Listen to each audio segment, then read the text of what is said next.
Shalom, selamat pagi Bapak Ibu serta saudara yang dikasih oleh Tuhan Yesus Kristus. Kiranya berkat, damai sejahtera dan sukacita dari Tuhan Yesus Kristus senantiasa menyertai kita sekalian. Sebelum kita mendengarkan firman Tuhan dan renungan, marilah kita berdoa.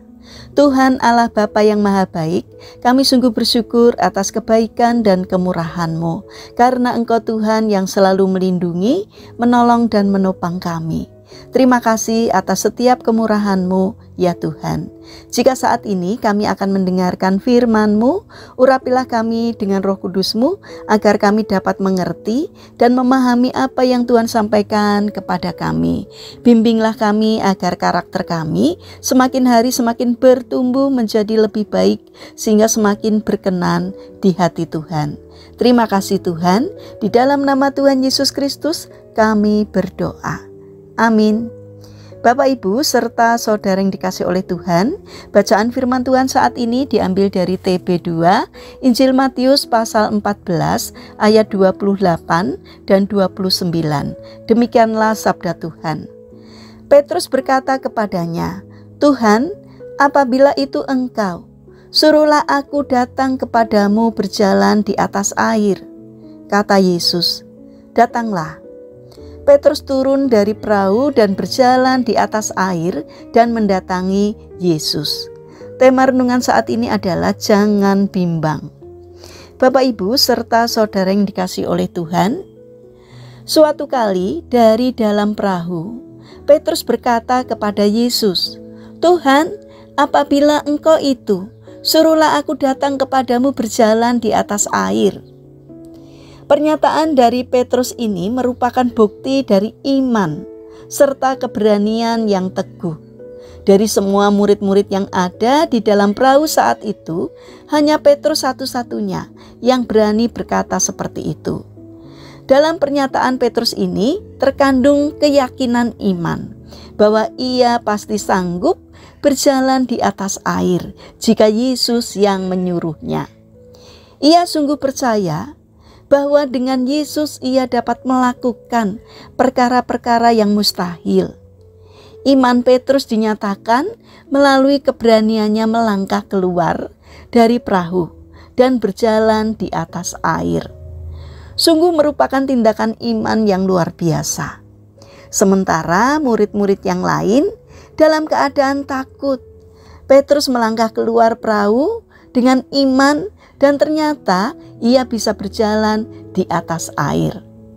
Di seluruh Alkitab, kita tidak akan menemukan orang lain yang bisa berjalan di atas air, kecuali Yesus dan Petrus.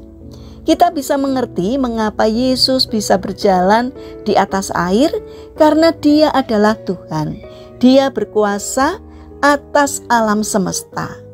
Tetapi Petrus hanyalah manusia biasa seperti kita. Ia bukanlah Tuhan dan ia juga tidak punya ilmu untuk meringankan tubuh. Kemampuan Petrus berjalan di atas air disebabkan karena imannya yang bisa menghadirkan kuasa Allah.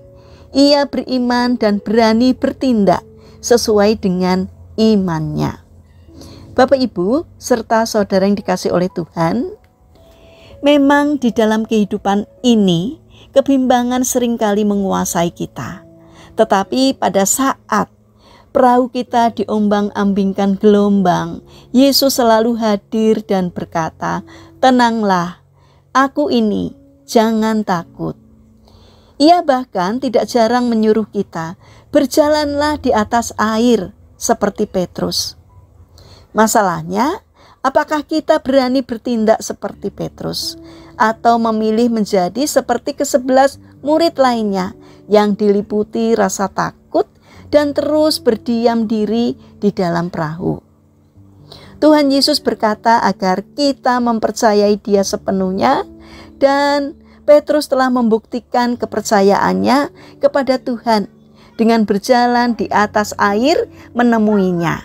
Hanya iman dan keberanian yang teguh yang akan menyanggupkan kita berjalan di atas air atau mengalami mukjizat dan berkat-berkat Tuhan yang ajaib. Mari kita beriman atau mempercayai Tuhan secara penuh Jangan takut dan bimbang ketika mengalami masalah, tapi percayakan masalahmu kepada Tuhan, maka Ia akan menolong kita, karena Tuhan sendirilah yang akan berkarya atas hidup kita untuk memberikan pertolongan. Mari kita berdoa. Tuhan Yesus yang Maha Baik, berilah kami keberanian untuk bertindak atas dasar iman, percaya, dan berpegang hanya pada kuasa-Mu. Bapa yang Maha Baik, kami ingin menyerahkan untuk seluruh aktivitas kami hari ini ke dalam tangan-Mu. Kami memohon penyertaan dan pertolongan Tuhan. Berikanlah kesehatan kepada kami dan juga orang-orang yang kami kasihi. Kami memohon kiranya Tuhan yang menolong dan memberkati kami. Bapa yang Maha Baik, kami berdoa untuk saudara-saudara kami yang mengalami sakit atau lemah fisik. Kiranya Tuhan berbelas kasihan, Tuhan berkenan untuk menjamah dan menyembuhkannya. Bapa, saat ini kami berdoa untuk pemerintahan bangsa kami. Berikanlah hikmat-Mu kepada Bapak Presiden dan juga para pejabat pemerintahan di dalam menjalankan tugasnya, agar mereka takut akan Engkau, sehingga kehendak-Mu sajalah yang terjadi dan yang dilakukannya.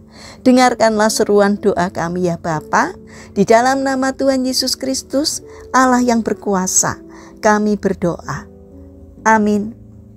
Puji Tuhan, Bapak Ibu serta saudara yang terkasih, selamat berakhir pekan dengan orang-orang terkasih. Kiranya firman Tuhan dan renungan hari ini dapat menjadi berkat bagi kita semua. Haleluya.